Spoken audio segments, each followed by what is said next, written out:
Hi friends, మరికొద్దిసేపట్లో మీ cell ఫోన్లన్నీ పెద్ద శబ్దం చేయనున్నాయి. ఒక సౌండ్ అయితే మీ సెల్ ఫోన్లో రాబోతోంది.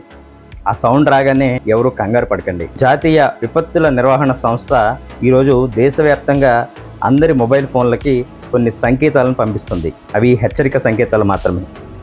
వాటిని విని ఎవరు కంగారు పడొద్దు. జస్ట్ మీ సెల్ ఫోన్లో కాసేపు ఆ బీప్ సౌండ్ వస్తుందంతే. ప్రకృతి విపత్తులు సంభవించినప్పుడు ప్రజలను అప్రమత్తం చేయడానికి పూర్తి స్వదేశీ పరిజ్ఞానంతో రూపొందించిన సాంకేతిక పరిజ్ఞానాన్ని పరీక్షించడం కోసమే కేంద్ర ప్రభుత్వం ఈ ప్రయత్నాన్ని చేస్తోంది. ఈరోజు ఉదయం 11:15 నుంచి 12:15 వరకు ఎప్పుడైనా ఏ సెల్ ఫోన్కైనా ఈ శబ్దాలు వచ్చే అవకాశం ఉంది. కాబట్టి దీన్ని ఎవరు సీరియస్గా తీసుకోవాల్సిన అవసరం లేదు. అలాగే ఆ శబ్దాలకి ప్రతిస్పందించాల్సిన అవసరం కూడా లేదు. దీన్ని ఒక టెస్టింగ్ అలర్ట్ కింద మాత్రమే చూడండి. Thank you.